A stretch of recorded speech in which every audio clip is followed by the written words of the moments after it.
and welcome to Just One Thing for Parents. I'm Bettina Honan. Today I have something different for you. This is the first in a series of 4 long-form podcasts that I plan to release this year. So this episode is going to be longer than the other short-form format that I usually use. I love the short-form format, but actually it's helpful to be able to go deeper into some topics, and these longer formats are going to allow us to do that. The first topic is about diagnosis, such a hot topic at the moment. We live in what some people are calling the age of diagnosis, and it's undoubtedly a good thing as people's pain and experience are being validated and recognised much more than they were in the past. But the numbers of people being diagnosed, particularly in the area of mental health and neurodiversity, is creeping up. At the same time, there are these huge waiting lists for children and adults to be seen in the NHS in the UK for assessments like ADHD and autism. There is this debate going on at every level of society, in coffee shops, up to the government, asking what is really going on here. So to address this complex issue, I brought together 2 really thoughtful and wise clinical psychologists who work in this field. Dr. Libby Nugent is a clinical psychologist. She's a trainee group analyst. She has a particular interest in exploring stories and myths to help understand ourselves and each other. And I really love that approach. She brings a really deep, psychoanalytically informed voice to this debate. Dr. Anna Hutchinson is a clinical psychologist and a real out-of-the-box thinker. She's actually a bit of a trailblazer.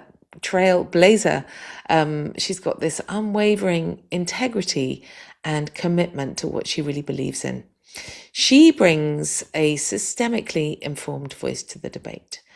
My background is in neuropsychology, and historically I've embraced the medical model to understand children, to help parents and children understand individual differences in young people. So we all have a slightly different view. Anna and Libby, I would say, also put things in a historical and political context, which I think is so interesting and so helpful. So we have a 3-way conversation to think about the role of diagnosis in society today, how diagnoses can be helpful, and how they might be damaging. We think about both power and the limitations of psychiatric labels. So I love the fact that this conversation has a lot of breadth, but it also has a lot of depth. We came together on a Saturday morning and we recorded it in a studio. It's quite a free-flowing conversation, actually, but I think we end up with something coherent and helpful, and it's certainly going to get you thinking about lots of different ways to understand diagnosis in today's society. We've written the ideas up on Substack, so do go and have a look at some articles on my Substack. I'll put a link in the show notes. Ultimately, I think we all agree that diagnoses are helpful tools that help us make sense of our experience, which is what us humans are all about after all. But they also have limitations, and we need to be aware of those limitations if we're going to really help families, young people, and the adults themselves. So please keep listening to this interview. It's about an hour long, and I'd love to hear your thoughts and ideas. So do get in touch. So welcome, and thank you so much for coming and joining me in the studio today. It's very exciting to be here, though a little bit of a shock for some of us that we've got camera as well as audio. But anyway, we're here to talk about this really important discussion about diagnosis and really what's going on today. But maybe it's helpful for us just to all say a little bit about our training and our background and where we come from to kind of, give everybody an understanding of where we're kind of grounded. So we're all trained as clinical psychologists. Maybe say a little bit about your particular stance and what that kind of means in terms of this debate. In terms of diagnosis? Yeah. Well, you were making me think about why I have often thought about diagnosis in my career. And I think one of the reasons is because I've always been a psychologist who works in physical health settings and often working in specialist services that are organised around diagnosis.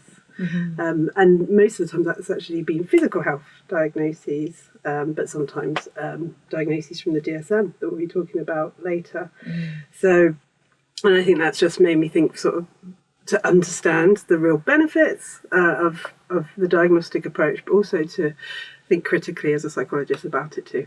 So that's where I'm coming from. Thanks, Anna. Great. And Libby?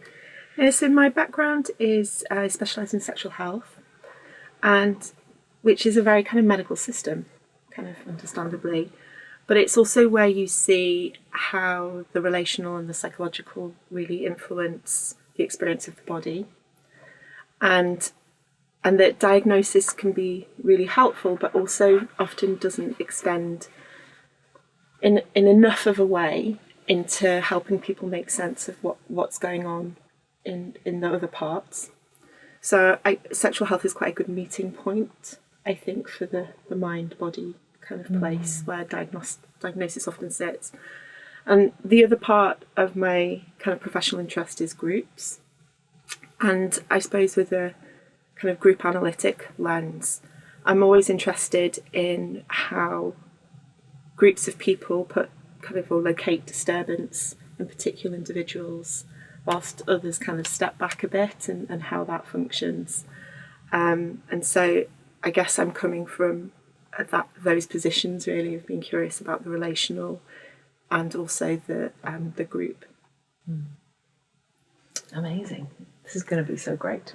I should probably say a little bit about me and my background. So I went very early on in my career really into diagnosing neurodevelopmental disorders, as they are known, at Great Ormond Street, and seeing very complex presentations of children and using these frameworks to try to understand them, of autism and ADHD and intellectual disability. And so that's been a lot of my career. I now work a lot with parents who are trying to understand these frameworks and trying to think, what does this mean for me as a parent? What does this mean for my child? And I think that's what's so great about today. We're going to be able to pull that apart a little bit and hopefully give parents... I think what we'll probably do is go broader, and we're going to think historically, we're going to think about the meaning, and then we'll try and bring it back to something meaningful and helpful for parents and even professionals in terms of how to use that and how we can make sense of what's going on in society. Maybe we could next go just to thinking a little bit about what you're seeing in your clinical practice. So there's this idea that potentially, well, we know we have a lot of people who are waiting for referrals. A lot of people are asking for referrals for neurodevelopmental assessments and for mental health assessments. But also there's an idea that this maybe over-diagnosis is happening, i.e. diagnosing people when it's maybe hurtful, maybe damaging, maybe unhelpful. But yeah, what are you seeing in your clinical practice? Is this something that's very real as a clinician? He's going. I mean, yeah, so like you two, I've been working with patients for over 2 decades. And what's really interesting is how a lot of my work is adolescents, not all of it, but a lot of it. And when I think back to when I first used to work clinically, providing therapy with teenagers 25 years ago, there was a real desire to avoid diagnosis. So young people would be really concerned about the stigma and really, really, organised around not being diagnosed in the earlier stages of my clinical work. And you come forward to today, and it really has changed on the front line. So young people will come in having already received diagnoses from sort of multiple sources, maybe other clinicians or CAMs or the GP, but they'll also come in with a diagnosis they want to explore, and sometimes asking for me to confirm a sort of a self-diagnosis, and sometimes there's a whole list, and so there's been a real fascinating shift in, and some of that really good because there's a reduction in stigma and a reduction in shame, but certainly we're at a place in society and in therapy where diagnosis is in the room a lot, and in I think quite a new way. It feels it's been the last sort of 5 years or so. I don't know what you'd say. Yeah, I think I agree with that actually. I think for me that almost the pattern stayed the same, but the conversation has changed. And so I think before there was an idea, like you were saying, Anna, about diagnosis being something you really wanted to keep away from because it came with so much connotation of shame.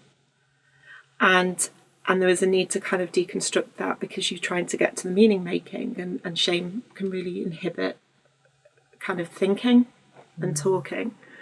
And now I think people come not just with diagnosis, but a whole language of psychology. And I work a lot with clinicians as well who need kind of psychological support, and there's something about how you still have to find a way to make meaning. And I think diagnosis now can be much more, rather than a marker of shame, there's something about belonging that comes with it. That's very important, I think. But can still shut down meaning making, and sometimes people can arrive, maybe haven't been given a diagnosis like you were saying, or have kind of checked things out on the internet for themselves, and kind of have, ChatGPT, I think I've kind of said before, like that's very much kind of in the room. But that doesn't get them any closer to, well, what do I do then, and what does that mean for me? And so the work is kind of the same, I think, but the words that we use to try and get to making effective change is different. Gosh, that's such a powerful point, that the same thing is going on in the room. Well, trying to avoid shame. And now it's about avoiding it. I was going to say that. I think now it's flipped.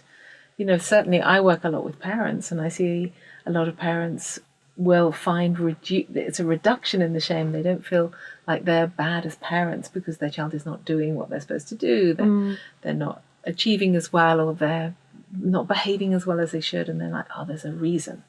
They have this diagnosis, therefore it's not my fault.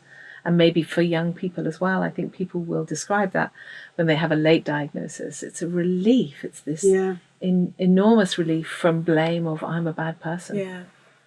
So how interesting that it's shifted. And actually it's about the language and how we see things. And the meaning. And the meaning.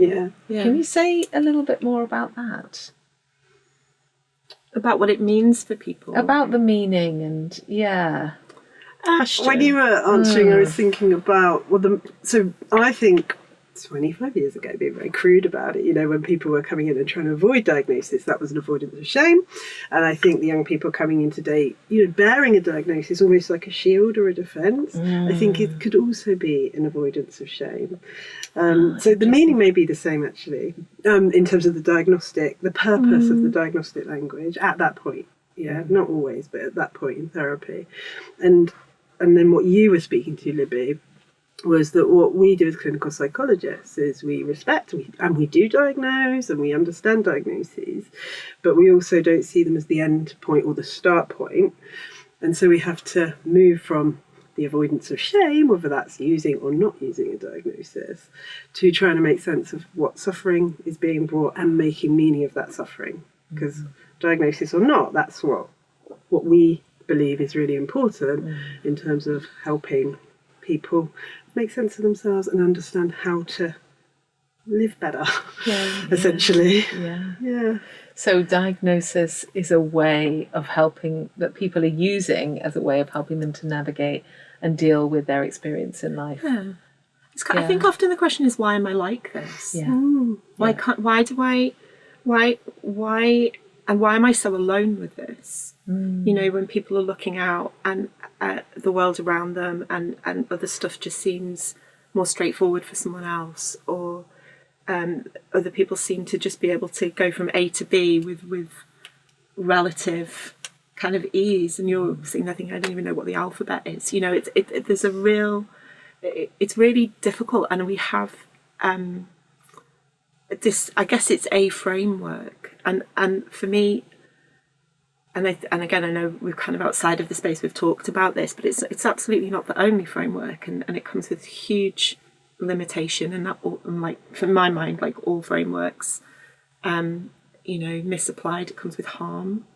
Some might argue, people can feel very stirred up about diagnosis, can't they? But the real question is people wanting to understand themselves, I think, and the world around them, and to feel more stitched into their own life. And I'd add, and to be understood. So it's a bid for connection. And the framework is this medical model. It comes from the idea that you go to a doctor and the doctor diagnoses you and they tell you you have this condition, and there's a relief of understanding. But that's one framework. Yeah. What are the other frameworks?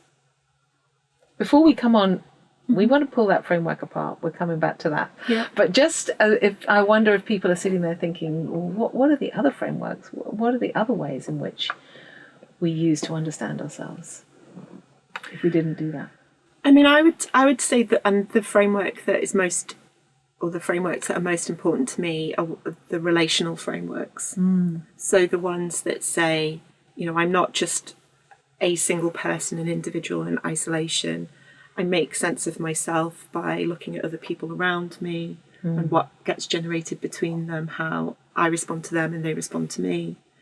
And so, if I'm overwhelmed and I'm having all these intrusive thoughts and I'm struggling to get out of bed or to wash myself or to, pick up the phone when it rings because it's just so terrifying, what does that do to my context? Why does it feel so stopping in a way? And that's sort of an obvious thing to say with those things, but how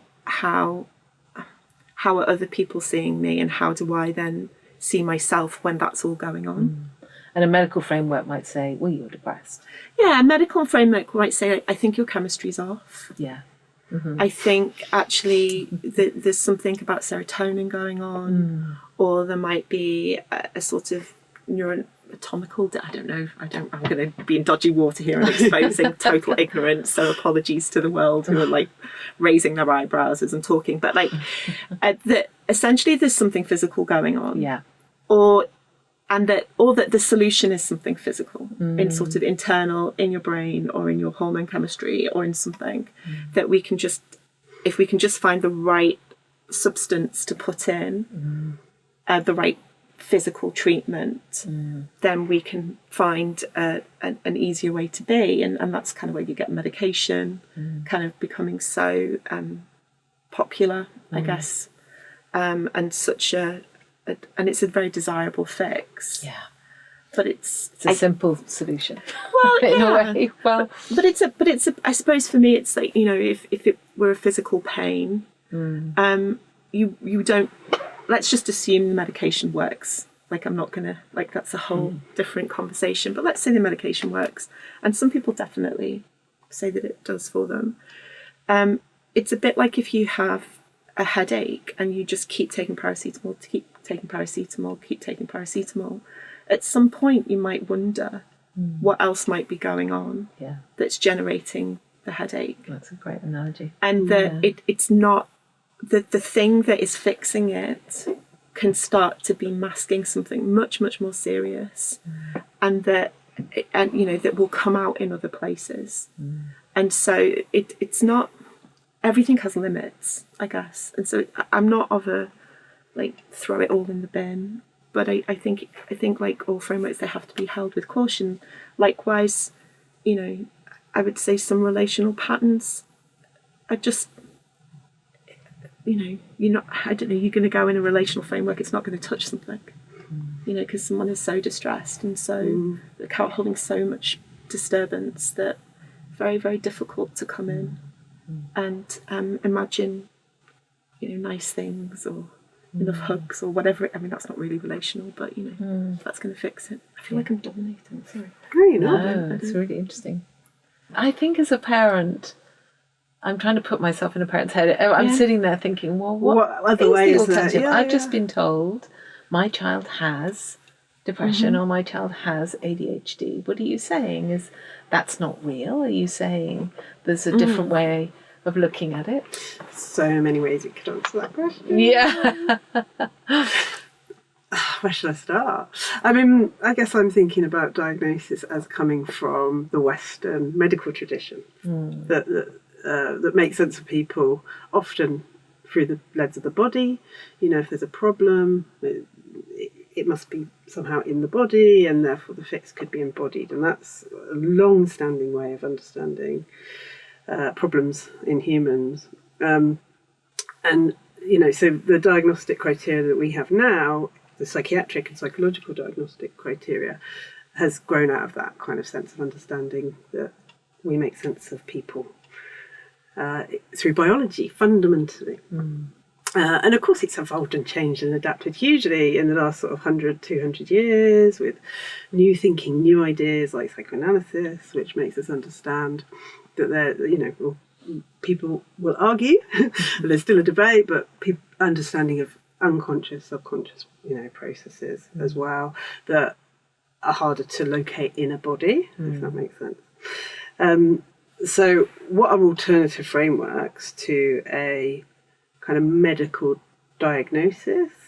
Well, I guess they're any framework outside of that. So any meaning-making process that doesn't locate the problem in the body, essentially. And that could be spiritual, that could be sort of religious frameworks, it could be sociological frameworks and these all overlap, by the way, we'll get to that, I'm sure. But, it could be sort of understanding individualised distress within a societal framework. And as you were saying, an expression of something that's going on elsewhere. And as psychologists, I think our dominant alternative framework to the pure diagnostic approach is formulation, yeah, and trauma-informed, more recent sort of trauma-informed formulation. Maybe say just a little about what formulation is, for those who don't understand. So, clinical formulation. I mean, God, I'm telling you guys. But boiling it down, it's essentially having a set of hypotheses about why this person is having these difficulties at this time. Yeah. And it's just hypotheses, and it's the beginning of trying to make sense, to find meaning, in a kind of a scientific way, because you have the hypothesis, and then through therapy you can test out whether that does actually fit with somebody's lived experience or their own meaning-making process. And then if it does, you can build on that formulation or discard aspects of that formulation with the aim, really, of reducing distress. With that person. And just to add into adding into it about with formulation as well, the hypotheses aren't generally random. So I think because I'm sort of, I keep thinking, who's listening, or it's important, but they are born from, or we hope they're born from, kind of an evidence base in terms of what we know in research, or from clinical experience, or sometimes common sense, although that's not always that common. But that are kind of a sort of established knowledge base somehow. And so it's not, because I think it's informed. Well, it's informed, but I also want to hold that light. Sort of, I think you were trying to hold it in the way it needs to be held, which is tentative, because a lot of what we're trying to do is make meaning, but also that can imply that someone knows a lot more than they do. And I'm not trying to sort of say there isn't any expertise in any of this, but there's something about there is so much we don't know. There is a wish for certainty, which often things like medical diagnosis can be like, it's this. This is what it is. And there's such relief in that. It's like, finally someone has got an answer. But actually, the nature of any scientific endeavour is that iterative, really. It's iterative, and what we thought we knew becomes something that later on we're like, oh no, that's not quite right. And so it's not. But it's really, I think your point, kind of playing with something, isn't it? Which is it's very difficult, I think, as a patient in that situation. But I think it was really important for you to point out that the formulations hypothesis come from theory, psychological theory, and medical theory, and sociological theory, and an evidence base. And so, when we meet, because we can do assessments, can't we? And you do this all the time, I guess, in your diagnostic assessments, is that you're looking, I know you'll be doing it in a very elegant and nuanced way, but you are looking for a checklist. Do you fit this diagnostic criteria? So a diagnosis can be part of the formulation. Maybe we need to it's not one or the other. So a family, for me, when we work with kids and families, they come and they say, this thing is happening. Nobody understands what's happening, why this is happening. I always think, I would say, to people who are interested that I feel like my role is a bit of a detective. Yeah. And there you are, and you gather as much information as you can from the person. Tell me a bit about the background, the history, what's happening now, what have you tried, what's worked, and then you use our frameworks. Of one of them is the medical framework, and the other frameworks and different ways, psychological theories. And then we pull that together to say, look, here's a story about why we think this is happening. Yeah. We think the reason that he's not, not getting on with friends, or he keeps falling out with friends. And then we'll list all the things. And part of that might be, we need to think about his brain, because there's something particular about his brain that he's bringing something to the party, if you like. And that's where we get into, does that need a diagnosis? But I suppose when you see it in that way, this is a part of the whole with all the other things going on. Yeah. As you're talking, you're making me think about, and it's difficult to know how different this is for each clinician, but there's something about, I know, in how I try and work is probably quite frustrating for lots of people, in that I see my task is almost helping someone kind of generate a formulation themselves about what's going on. And so there's a kind of a move to, because people can settle at quite, different things will make sense to different people about, depending on the context of their lives. And so the sort of offering up the framework or the ideas, but very much in conversation. And so the formulation often, I guess collaborative is a very popular word, isn't it? I don't mean it in this sort of like, we collaborate. It's not actually, but there's something about, because people might not even know in the room that's what's going on. Yeah, it's not like, we're going to collaborate and work together and draw this all out together. It's not like that. But just as the conversations move over time, people get a stronger and stronger sense of some of the ideas, some of the things that might be underpinning their experiences, and are able to gather up more and more coherently. I like that. We're kind of adding coherence to them, and we bring all of our different training and framework to help them make sense. I suspect what we're doing as a three is very much a kind of live version of formulation. We're trying to we're formulating formulation. And you start from this place of, I think it's this, and you kind of grab onto something, and then you unpack it a bit, and then you pack it up, and then you unpack it a bit, and hopefully by the end we're in a slightly different place than where we were at the beginning. I love that. I like the word you use, like story. And it's like it's the story people bring, and then it's our story, from our professional training and from other clients we've worked with, and we put that together, and it's a new story. And can we re-story? That's a systemic phrase, isn't it? But can we re-story in a way that helps? That helps maybe with shame reduction, and maybe new ways that you can be in the world that might lead to a better place for people. And I think. And again, one of the reasons why I can be quite sceptical, say, of diagnosis is diagnosis very much comes with an idea that people know the stories that they're living. Yes. And that they're able to tell them in a coherent way. And so, and people will arrive with stories about their lives, like, this is my typical day. This is what goes on for me.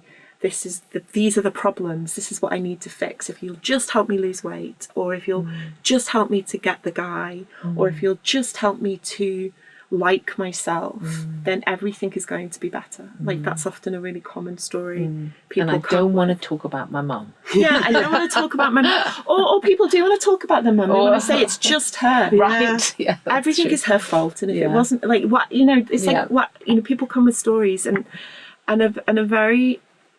And you have to be careful with this, but relationally, sometimes and people will know this in their everyday lives, actually.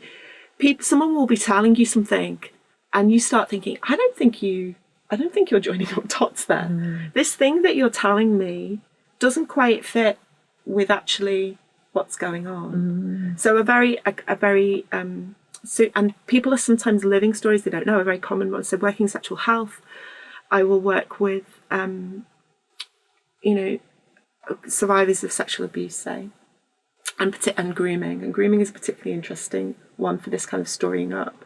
Someone may arrive wanting to talk about particular sexual trauma. They may be and think it's this fixed one incident. I hate myself and it's because of this. And then they start talking, and they'll start talking about, everything was fine until I was in my 20s, and then this experience happened and it was horrendous. And you'll say, well, tell me about your dating history. And, and it's like, oh, it was very normal, when I was 12 or 13. And that was when I had my first boyfriend, and we went to his 30th birthday party, and my mum really didn't mind. And you're like, oh, hang on a minute. Yeah, right. Like, you're listening. And that's, and that might sound quite hard to fathom. And I'm being extreme. But sometimes people live experiences and they tell stories. There's not the joining of the dots, and you don't then go, aha, right. I have a formulation. But there might have to be a coming into orientation around certain experiences. So I think part of formulation and collaborating with formulation is bringing people into awareness of what's actually happened to them. Yeah. And how that is then shaping their life. Wow. And these sort of stories that have been lived become a bit more known. You have to be quite careful with that, because obviously not everything you imagine as a problem is a problem, and that's where you think about racism and homophobia and all sorts of stuff can come into that. I think you're pointing to something that's also really important for our profession, is the way, so with a formulation, with a theory of why somebody is suffering, that can change and adapt over time. And I think in therapy, sometimes the formulation is the end point, not the beginning point. A shared meaning making that helps. And that's different from diagnosis, isn't it? Because it's more dynamic and there's more space for change if you need it. Whereas a diagnosis can, of course it isn't always like this, but it can become a kind of an end point. Yeah. Well, I think that's... Or a start point. But I think that's really true. I think so many times we want to be the person that dodged the bullet. Tell me more.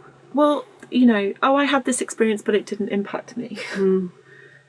And, other people would have been bothered by this, but not me. But it just I can't stay in a relationship, or I can't keep a job down, or, everybody around me is an idiot. Why am I'm always attracted to idiots? There's these sort of people feeling very trapped and the impossibility of their lives. And it can be really quite heartbreaking to realise that something that you really, really did not want to mattered. And it's part of your identity, isn't it? Yeah. It can become a cornerstone of who you think you are. And then you go to therapy and somebody gives you a different perspective. Because that's what you're talking about. We live our life and we live this story. And then somebody, as a therapist, you might look and say, just a second, I don't actually see that in the way that you see that. Yeah. And that can be a big surprise. And then you begin to rewrite the story a little bit. And people have different capacity or desire to do that. Yeah. But maybe we need to sort of rewind a bit, because I think we need to sort of really explain how diagnosis can be how it can be helpful. Yeah. And how it can open up treatments and positive identities and reduction in stigma, but also how it can be limiting. Because I don't think we haven't done that. And I was thinking that, because we... the DSM, so there's a Diagnostic Statistical Manual, which is the Bible, really, for... Maybe that's the wrong word to use. Anyway. Probably the right word. Okay. Let's call it the right Bible. Connotations. Maybe that's something about me there, but... For mental health disorders, which is in its 5th edition. And essentially what it does is outline all the different mental health or psychiatric diagnoses. So it was first published in... It was in the 50s. 1950s. Yeah. And we're now, 2013 was the 5th edition. Yeah. And let's think about that as a manual, as a Bible. How reliable, how scientific, how reliable and scientific is DSM? I mean, I was actually reading what I think we were listening, weren't we, to Dr. James Davis has quite a lot to say about this. He's written a book called Sedated Nation. Is that what it's called? Anyway, we don't Yes. know, but it's something like that. No, I was just saying, I'm still caught on there because it feels this. I suppose I think there is something important that about we've just called it a Bible, Yeah. and we've also said the 1950s, which is kind of post-war NHS being born, and I suppose if I'm thinking from like a group and a group analytic place, that you start to locate that in what was going on in the world that time, and people dealing with extraordinary loss, physical devastation in the cities, children not coming home, partners not coming home. It's devastating. And we have, I mean, I know the NHS was kind of spoken about a bit before that war, but it was really only born then. That's true. The NHS was 1948. Yeah, and it also comes along with the DSM. Yeah. And you've got this sense of a real wish to master suffering and to be able to, never again. Repair. Yeah, offer Yeah. repair and a never again perspective. place. Yeah. And I think for people of our generation, that's our grandparents, or certainly, and maybe some of our parents' childhoods. And so we're kind of, there's something about the legacy of that.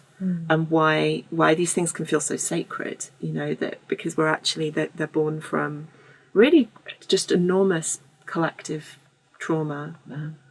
And you've got to, I think you're right. And then, so the DSM comes from the States. It's an American import. And if you think about the 1950s in America, you've got the civil rights movements. You've got other disruptions going on as well in that society, which is where the DSM was sort of born. And you've also got the American medical model, so you've got to sort of think about it cross-culturally as well, what it meant for us in the UK, but also where it came from. Well, the hero Americans that rescued, I mean, that might be causing debate, but rescued the war, or, there's things like that, isn't there, that all things American became sort of good. And so there's something about them going up and saying, oh, well, how reliable do we think this thing is, that feels so controversial and It's really interesting. It's about almost power. blasphemous. Yeah, so power as well. So the fact it started in America, because one of the critiques of all diagnoses is that they can, the people who are powerful enough to create and give a diagnosis do sit in a different position in society often to the people who are more likely to be receiving and have that diagnosis, so power is important in all of this. And that's really interesting cross-culturally that the US in the 50s, it came from really in the West the most powerful country, and were there connotations that was that power, did that power mean that we received it across the West, maybe with an uncritical eye?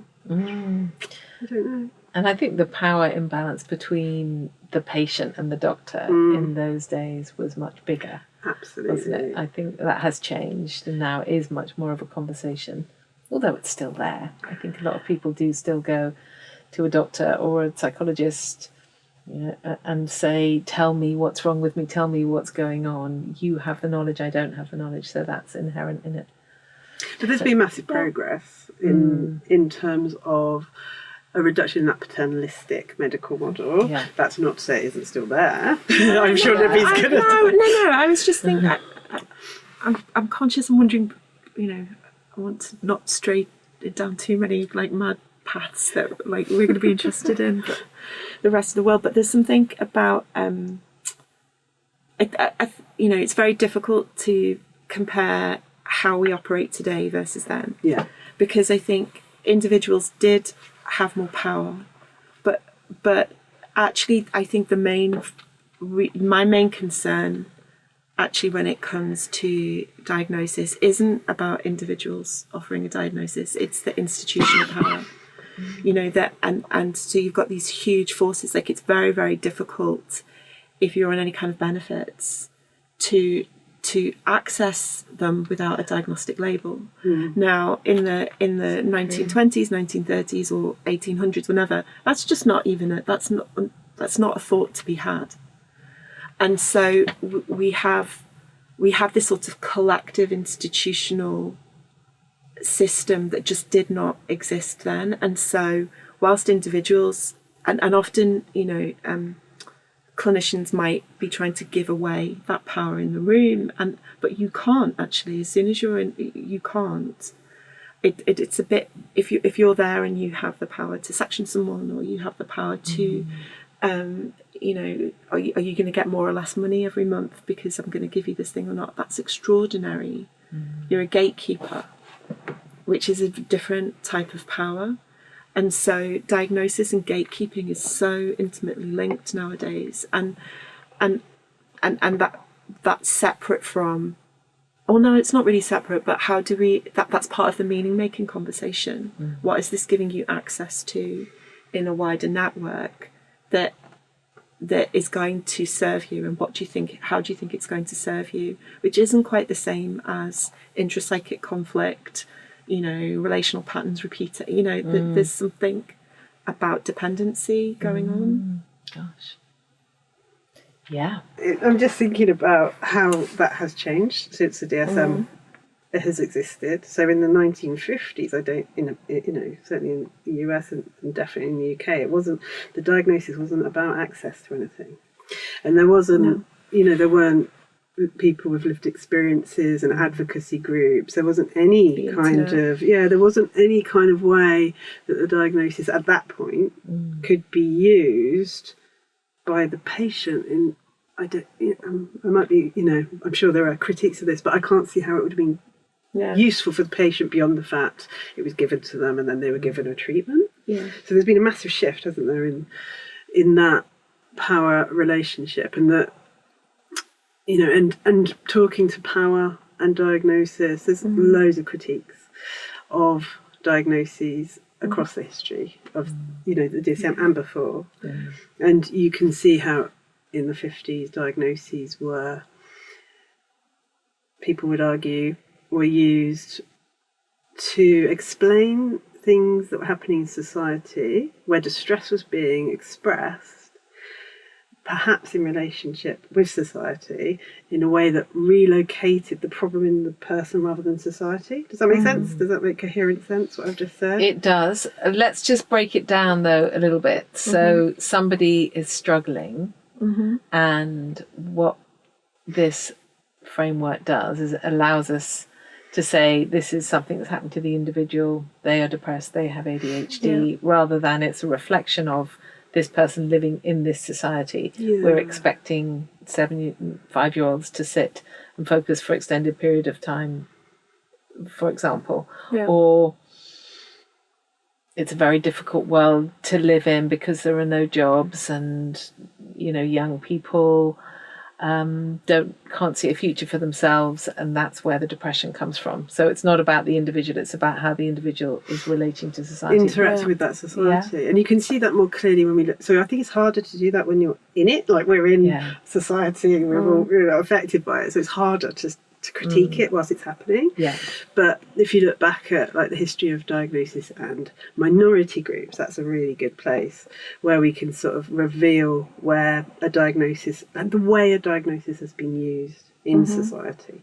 So probably not deliberately or consciously, but the patterns become clear when we look at them from modern eyes, So you've got, in terms of feminism, and the feminist lens, which we've had increasingly since the 70s, you can look back at those early diagnoses of hysteria, for example, that were given to women in distress, and understand that their symptoms now would be understood as, so the symptoms of hysteria were sort of, they were everything really, any suffering, sort of being sexual or not being sexual. There was sort of paralysis, there was fatigue, all of these symptoms will come together and understood as hysteria, and being specific to women. It was seen as a women, hysteria means wandering womb, doesn't it? At the time, the treatments were physical, as we talked about, because it was seen as embodied. But a modern therapist, whether it was a psychiatrist or a psychologist, would look at those symptoms and look at the reality of those women's lives at the time and say, well, it's not surprising they were distressed. Right. It's not surprising they were distressed. And maybe, you know, those symptoms of distress were as much a factor of the difficulty living in that time when you couldn't get a job and you had to be married, you know, and the judgment of women of the time, you know. So you can see there how the diagnosis, I think, often, you know, the people who treated hysteria were often very kind. They weren't all beasts. So obviously, like, there's always good and bad, right? Yeah. But it was an attempt to help. But when you look at it, it was actually locating the problem in the women rather than the difficult society for women. Wow, such a good example in history. I think that there's something, you know, I think at the moment we can, in our current time, it's very, we kind of want everyone to, I just almost like you want the baby to be quiet. You know, we want people to behave. It's often the kind of social pressure. We want the hysterical women to be quiet. We want the children to behave well, and you know, noisy, raging kids or distressed kids is really hard. It's not that, but actually, I guess when you think relationally, that there's this idea of, you know, it's the quiet baby that's given up hope. Yes. And it's the, you know, the noisy baby is still alive. And there's something very hopeful about its bid for contact through crying, through trying to get attention, through you know, getting some movement going in its social system.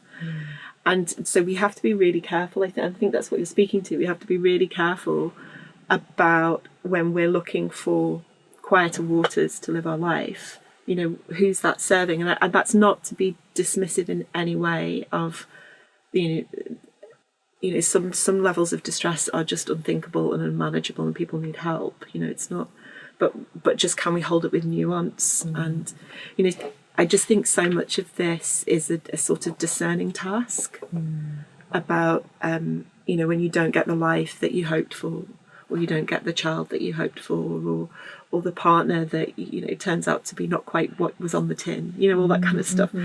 And, you know, how do you know when hard is harmful? And explain that a bit more. I'm like a bit lost. So are you saying that the diagnosis is a way of silencing the cry of distress in people, or there's a discerning task to be made? What's the diagnosis serving? So is it how is it functioning as a tool? How's it functioning as a tool? Who is it serving? Is it making everybody feel better because we've got a name for it now? And then, you know, and I think this is very common, say, with neurodiversity at the moment and the labels that can come with that. And some people just find so much relief, and liberation actually in finally having a name for something and belonging, and when they find each other. Belonging, and all of a sudden there's an explanation, and there's such meaning made from it, you know, and it can be incredibly important. And other people, and sometimes it's the same person later on, it can really vary. All of a sudden they've got this name and they've got a story, but then actually they're left alone with it, and everybody can go, oh, you know, that's the... And that's what you were saying about it becomes the end point. It becomes the end. Particularly when you've waited 3 years to get this diagnosis, which is happening. And you're just supposed to be quiet with your diagnosis. And tick, it's like, done. Tick, done, you're finished. Yes. Next person, please. Yes. And what you do with that. And also it can be a way of... the other thing it can do, I think, is be a way of avoiding, and I don't mean for individuals in this, but something more shared about, oh, well, we're going to just sort of bracket that group off. And so we're going to treat them differently. We're not going to challenge them the way we might challenge other people. And so we're not going to help them live in the world in an integrated way. We're going to just give them some special treatment for a little bit, and then they're out on their own, and no one wants to give them special treatment anymore. And so when does helping someone face how hard life is, holding? I think that's where diagnosis, like, so some critics of diagnosis will say that the diagnosis itself can sometimes lead to iatrogenic harm. Yeah. You know, that, so if you diagnose... Just explain that.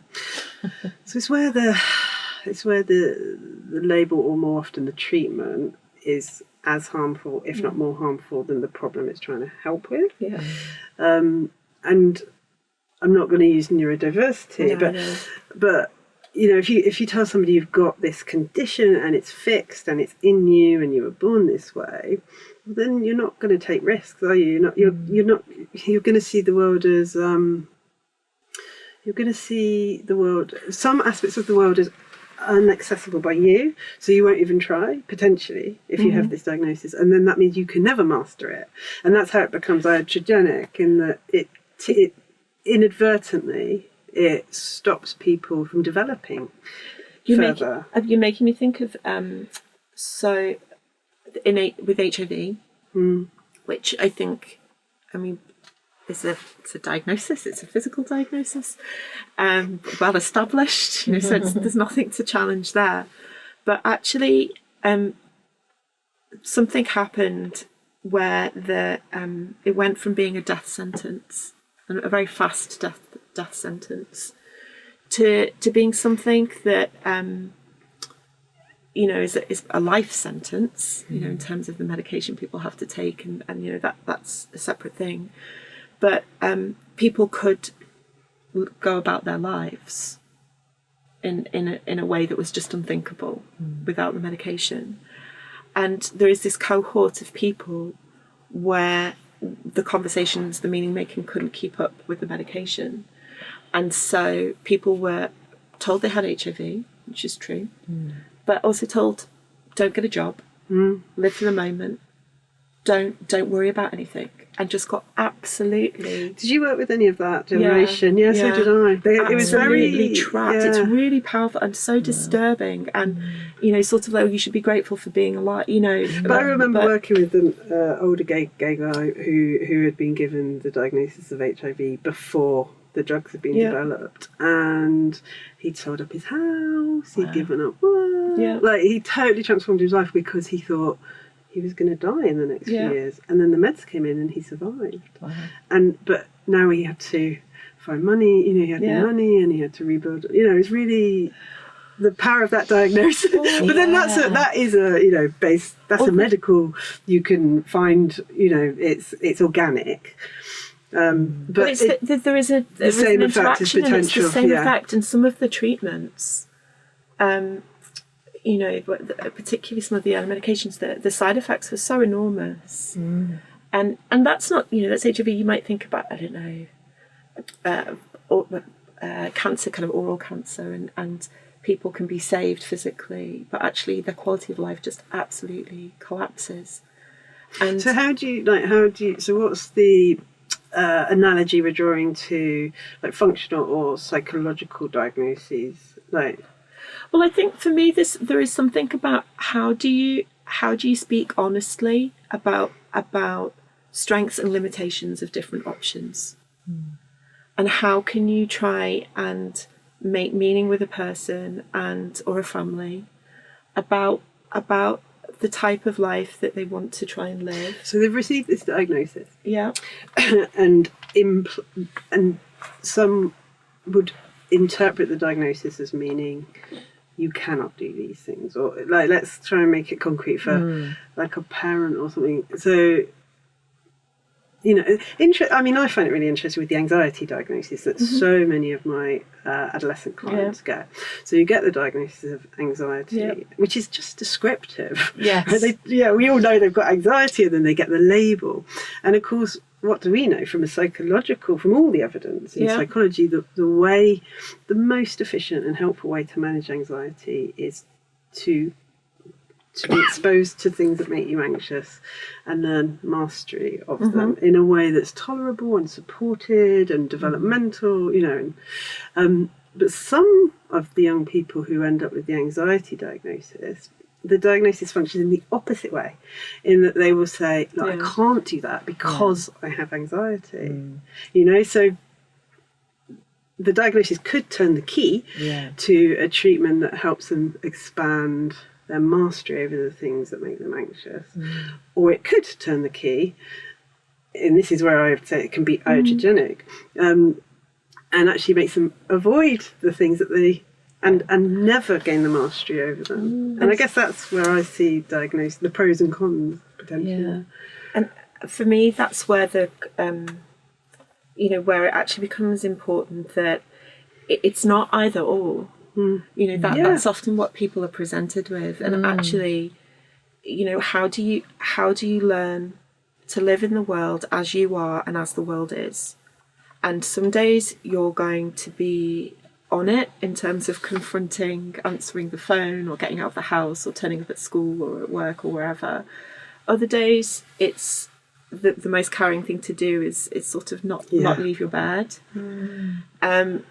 Some days it's like, come on, just give it a go, just turn up and then you can leave. And we want so much, and this is what I mean about the patterns. So much is about people want certainty. Yeah. They want this fixed, known. Oh, it's this dynamic, or it's this label, or it's this. And actually, there's something a lot more alive about life than that. And it's also very. I don't know. It sounds like a bit of a cop-out answer. No, that's true, because actually sometimes you need the diagnosis of anxiety to say, like, I can't quite do this yet. Yeah. And I do need, so I don't know, school trips, or, like there are loads of things where actually I would help the client use the diagnosis to help them avoid exposure to something that they're not ready for. But the key word is yet. And that not being the end point. Does that make sense? Yeah. No, that definitely makes sense. So there are pros and cons of diagnosis, and we're talking about the pros and the cons. So some of the pros are the relief, it gives you a pathway to care, you feel more in control, you have an understanding. But some of the cons are that it can become your whole identity. It can stop you from doing things because it gives you an idea that therefore you can't do these things. And one of the things that we haven't talked about that I think we should maybe just touch on, you mentioned a minute ago about HIV being organic. And I think sometimes we have the idea that some of these, particularly the neurodevelopmental disorders, have an organic, i.e. a kind of biological basis to them. And also like the psychiatric diagnosis, like depression and anxiety. And a lot of it is because there is a medication that we have. So we have a medication for ADHD, we have a medication for depression. And so it can give the idea that there's a problem that's biologically wrong with your brain, and therefore we give you a medical treatment. Just like if you have, I was going to say COVID or measles, but neither of those have a medical treatment. Like if you have some kind of virus and you go to the doctor and they give you a medical treatment. But one of the problems with the DSM, I think, is that there isn't the biological basis, or we don't have that certainty about diagnosis in the same way as we do for physical conditions. It's not settled. It's not settled, It's not settled. Because there may be biological aspects, particularly in sort of neurodiversity, there may be, there's some emerging evidence. And also, of course, some forms of psychosis, people would argue that there might be a biological underpinning to that. But it's really tricky, isn't it, whenever we do... Well, you're the neuroscientist more than me, but when we find because there are often correlations, aren't there, sort of biological markers that correlate with certain presentations of distress, and it's we like a story. We've been talking about stories, and so it's very easy to sort of say, you've got this because of your ventricles or your frontal lobes or whatever, right? And maybe you do. Yeah. And maybe you don't. All we know is that there's a correlation. And of course, you've then got the chicken and egg aspect of the fact that, our brains are adaptive and they change and things like that. So I don't think anybody would throw out biology and the potential for biological causes or neurological causes or influences on how we experience and express distress. But what we're saying is it's not the whole story. It's actually, many of these diagnoses, it's a judgment being made.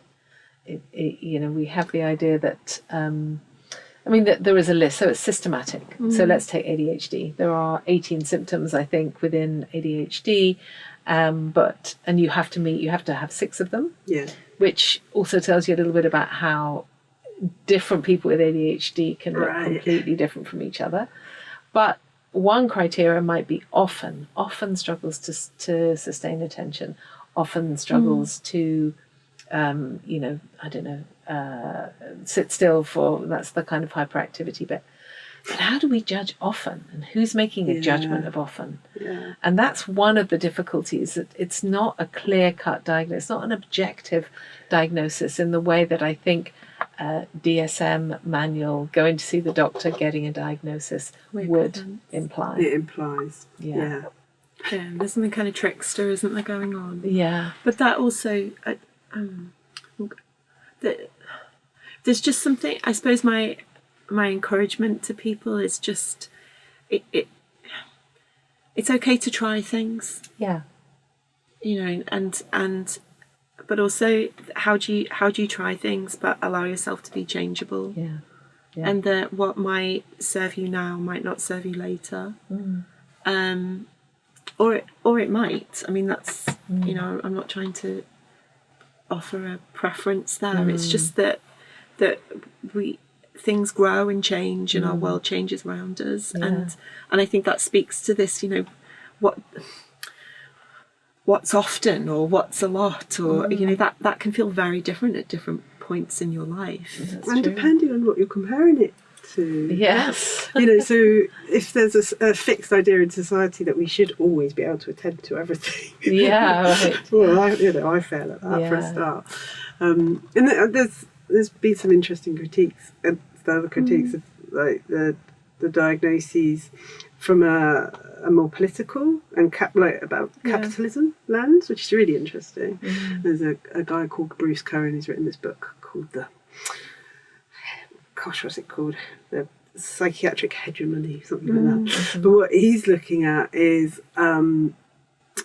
how the symptoms that we're interested in change depending on what is needed from people in society. Does that make sense? So he's using, these are frames that people may or may not, disagree with already, but he's using the frame of neoliberal capitalism versus more sort of welfare capitalism. And so before neoliberal capitalism kicked in, there may be more of a safety net in society if you aren't able to attend all the time to things, if you aren't always able to be productive, if you aren't always able to show up and be at work all the time. There was a safety net, whereas he argues that since sort of more neoliberal capitalistic ideas have come in, we see those inabilities, the inability to show up, the inability to be productive all the time, the inability to attend all the time as a problem because of the way that our society is organised around that, which is just so interesting. It's so interesting because I think what people would say is that this increase in diagnosis is because we are diagnosing milder presentations of all of these conditions. And that would speak to that, right? That's because of the expectations in society. Yeah. It's also partly because the language is out there. As well, though, because we are all being asked to attend to things all the time and function and work hard, aren't we, at the moment? And so whilst we could see the diagnoses that look at those symptoms as putting a problem of society into the individual, the flip side is that having that diagnosis might be a way of saying, this is too much. Yeah. This is too much. Yeah. It's too big an ask of this individual, or maybe many of us. Yeah. Yeah. So that, depending on how we make meaning. Yeah. So I'm aware of the time. We should probably try and pull it together. Good luck. Good luck with that. Luck. I mean, I suppose, is there anything you feel like you want to say that you haven't said that we should, or otherwise maybe we come back to the idea of formulation? I think we should come full circle. Yeah. And sort of look at so we're not arguing, are we, against diagnosis? No, we should be clear to say that. I will. I suppose what I wanted to say, or I think I want to say, is something to make sure we're underlining that the phenomena, the experience exists. Yeah. I'm loath to call things real or not real, but like, but these phenomena are happening, and there is something then about how we make sense of it. And I know we've said that in lots of different ways. Well, not just distress though, because I think distress is one way of because making actually meaning. inattention isn't necessarily distress. Like there is, so like the example might be, say, childbirth. That's a phenomena that happens and undeniably happens, and the only medium we have is our bodies. So everything has to happen through our bodies. So in that sense, everything is biological. Does that make it medical? I don't know, but everything has to happen through our bodies.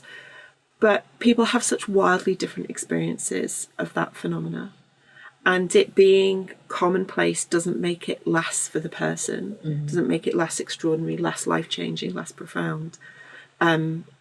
Less anything.